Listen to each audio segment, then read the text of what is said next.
Bonjour à tous, merci de nous rejoindre pour cette troisième conférence consacrée à la prise en charge du cancer colorectal.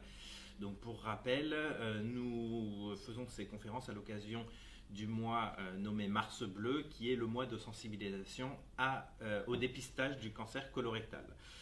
Un bref rappel, tout le monde est concerné par le dépistage du cancer colorectal. Chaque personne entre 50 et 74 ans reçoit une invitation pour réaliser ce test de dépistage, le test immunologique fécal, à réaliser tous les 2 ans. Dans certains cas, en cas de symptômes ou d'antécédents familiaux, une coloscopie peut être indiquée d'emblée. Donc n'hésitez pas à nous poser vos questions ou à en parler à votre médecin. Aujourd'hui, on va s'intéresser à la thématique de la maladie colorectale, du cancer colorectal lorsqu'il y a des métastases.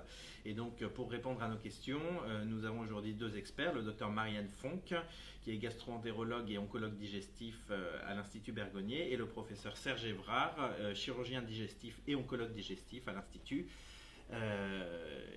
Pour répondre à ces questions, vous pouvez poser des questions via les commentaires, on collectera ces questions et on y répondra le 31 mars lors d'une séance dédiée aux réponses. Alors la première question, Dr Fonck, pouvez-vous nous dire un petit peu quelle est la fréquence de ces métastases dans les cancers colorectaux et quels sont les sites de métastases privilégiés et les plus fréquents? Bonsoir. Alors, le cancer colorectal se présente sous forme métastatique dans 40 à 60% des cas. Et les métastases sont présentes au moment du diagnostic dans environ 25% des cas. Ces métastases se situent le plus souvent au niveau du foie, au niveau du péritoine, qui est un petit feuillet qui recouvre tous les organes de l'abdomen, un peu comme la petite pellicule blanche qui recouvre les quartiers d'orange sous son écorce, et au niveau des poumons. Plus rarement, mais plus rarement, ces métastases peuvent se situer au niveau des os, au niveau du cerveau, et ce sont des situations que l'on rencontre désormais alors que la maladie évolue pendant plus longtemps et se chronicise.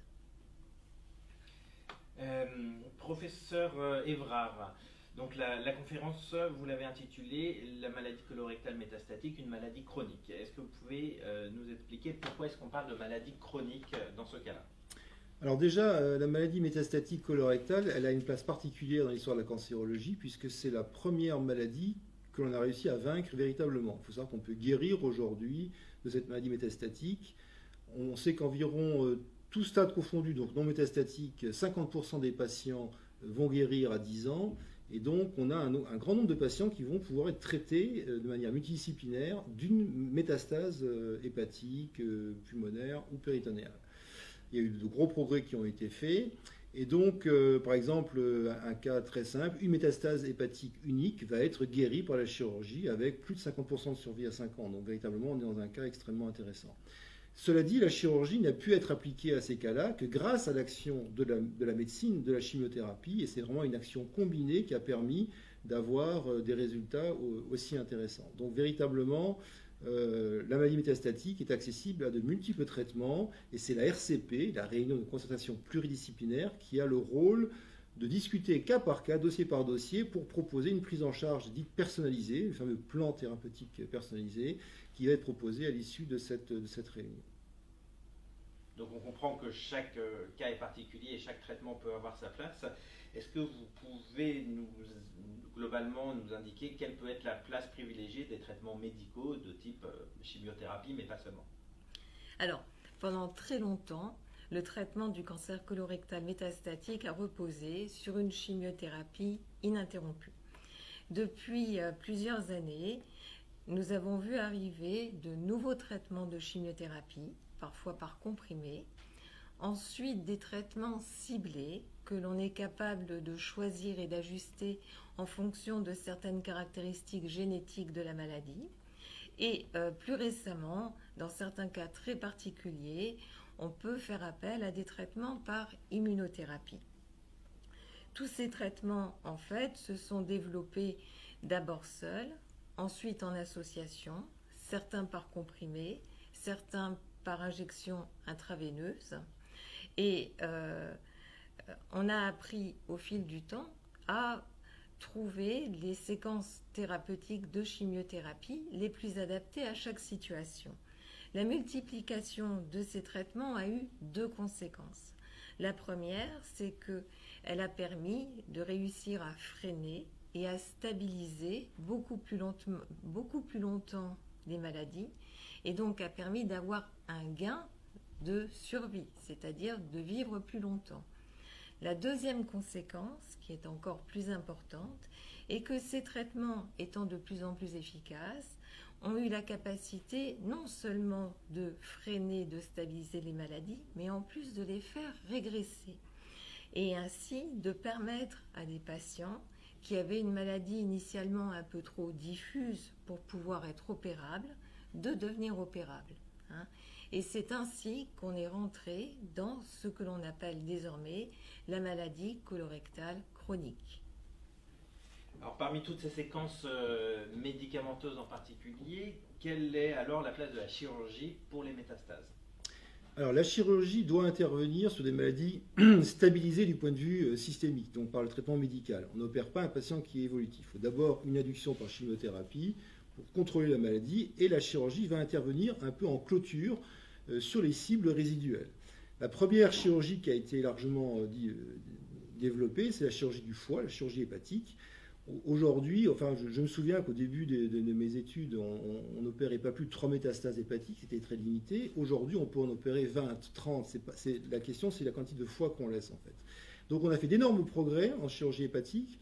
On a contribué à lancer à Bergonié également l'ablation péropératoire, qui est une technique donc, qui vient compléter la résection classique.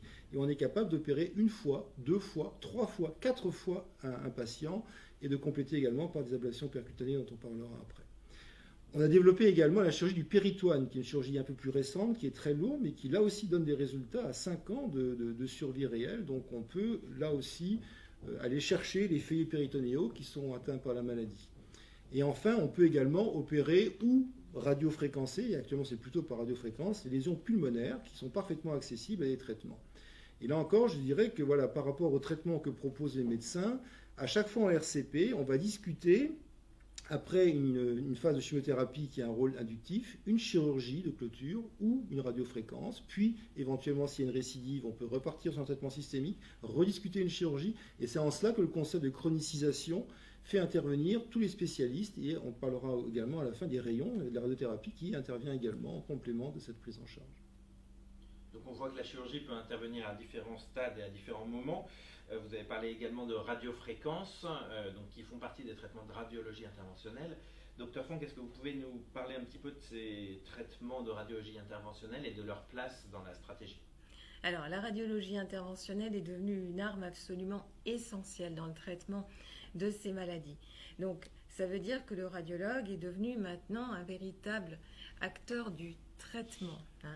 Et il y a différentes façons d'aborder la radiologie interventionnelle.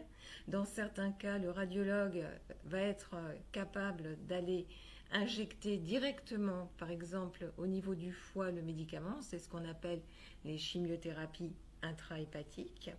Et l'autre gros versant de développement de la radiologie interventionnelle est ce qu'évoquait tout à l'heure le professeur Évrard, à savoir la radiofréquence. La radiofréquence, son principe est simple. Il consiste à aller stériliser par la chaleur des petites lésions résiduelles, en général après une chimiothérapie d'induction. Et cette radiofréquence est devenue un traitement très commun pour la prise en charge des métastases pulmonaires, et on peut aussi la proposer pour la prise en charge des métastases hépatiques. Parmi les autres traitements anticancéreux qu'on connaît, il y a la radiothérapie, qui peut être une autre technique appliquée. Quelle est la place de la radiothérapie dans la prise en charge des métastases des cancers colorectaux ? Alors, donnons 2 exemples simples pour fixer les idées. La première, c'est la radiothérapie du cancer du rectum. Il a été montré que le fait de commencer le traitement séquentiel par une radiothérapie, puis de suivre avec une chirurgie, permet de diminuer considérablement le taux de récidive locale. Il y a 20 ans, on avait des taux de récidive de 30% au niveau du pelvis. On est aujourd'hui à moins de 5%. Donc vous voyez que là aussi, on a fait d'énormes progrès. Et puis, de l'autre côté du spectre, l'innovation la plus récente, qui est ce qu'on appelle la stéréotaxie, consiste à focaliser les rayons sur une petite zone, sur une cible particulière. Par exemple, une métastase hépatique très mal placée peut être traitée par stéréotaxie. Aujourd'hui, ni les radiofréquences et difficilement la chirurgie peut atteindre des lésions situées vraiment à l'intérieur du foie au niveau des gros vaisseaux. La stéréotaxie le peut. Donc maintenant, on discute des indications de métastase hépatique, non seulement du point de vue chirurgical, du point de vue médical, mais aussi du point de vue stéréotaxique et radiothérapique. Alors, on va terminer par des questions un peu plus pragmatiques. C'est pendant la prise en charge de ces maladies métastatiques et pendant la prise en charge avec ces séquences thérapeutiques, est-ce qu'on peut travailler pendant ces traitements? Est-ce que parfois il y a des moments aussi sans traitement? Comment s'envisagent ces aspects? Alors, l'objectif, en fait, à partir du moment où on parle de maladie chronique, c'est de réussir à vivre avec cette maladie, à ne pas y penser tout le temps. C'est-à-dire qu'on a gagné à partir du moment où on est capable d'oublier la maladie. Pour oublier cette maladie, effectivement, une des façons de retrouver un rythme de vie, on va dire, plus classique, est de reprendre des activités professionnelles quand elles sont possibles et aménageables, bien entendu. Donc, pendant la durée des traitements, il est clair que, encore une fois, en fonction de l'activité que l'on souhaite reprendre, il est tout à fait possible, parce que nous avons la chance finalement dans les cancers colorectaux d'avoir des médicaments de chimiothérapie, d'immunothérapie, des traitements ciblés qui en général sont assez bien tolérés, qu'on peut proposer même à des personnes un peu âgées et un peu fatiguées, hein. Donc qui peuvent être tout à fait compatibles avec la reprise d'une activité professionnelle. Néanmoins, je crois que, au moins au départ, il est important de se donner un petit peu de temps pour être traité tranquillement, hein. C'est-à-dire qu'il faut éviter le stress de deux calendriers cumulés, celui des séquences de traitement et puis celui du travail. Voilà. Donc au début, c'est bien de prendre un petit peu de temps pour voir comment on réagit, pour s'habituer à tous ces rythmes, pour pouvoir ensuite reprendre une activité professionnelle qui soit bien adaptée, dans laquelle on peut s'épanouir, hein.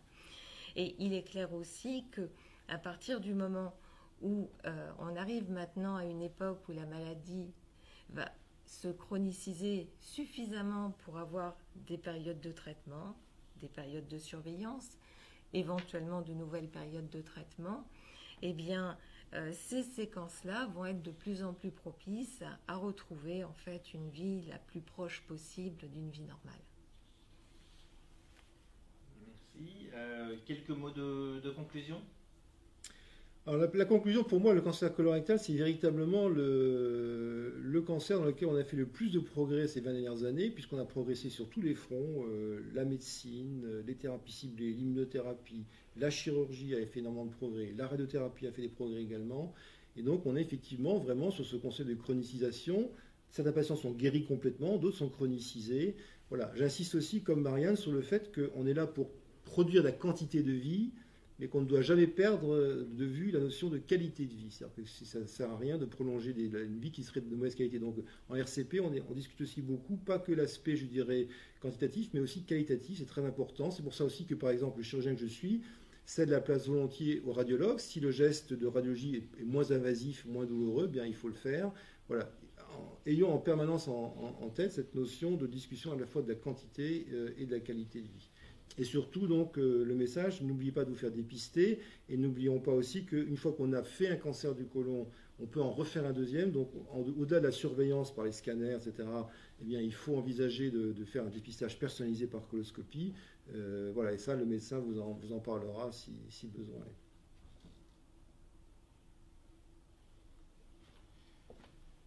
Donc merci de nous avoir suivis. Un petit rappel aussi de la conférence de la semaine dernière, hein. C'est aussi dans le cadre de cette maladie chronique que vont s'intégrer les analyses moléculaires et parfois le test de nouveau traitement qui peut s'intégrer à différentes phases de la maladie. Et donc ça va vraiment de pair avec ces séquences thérapeutiques multiples. Donc c'est ce qu'on appelle le travail multidisciplinaire, et on travaille dans ce cadre-là avec notre service d'essai précoce et avec différents intervenants. Donc nous avons terminé pour cette conférence. Nous vous remercions de nous avoir suivis. N'hésitez pas à poser vos questions. Et n'oubliez pas, à la fois la dernière conférence qui aura lieu la semaine prochaine sur le parcours chirurgical d'une part et la place de ce qu'on appelle le patient partenaire dont on parlera la semaine prochaine, et deuxièmement la séance le 31 mars qui sera une séance d'une part de rediffusion de toutes les conférences et d'autre part de réponse aux questions avec un petit focus sur le dépistage ce jour-là. Merci à tous. Bonsoir. Bonsoir.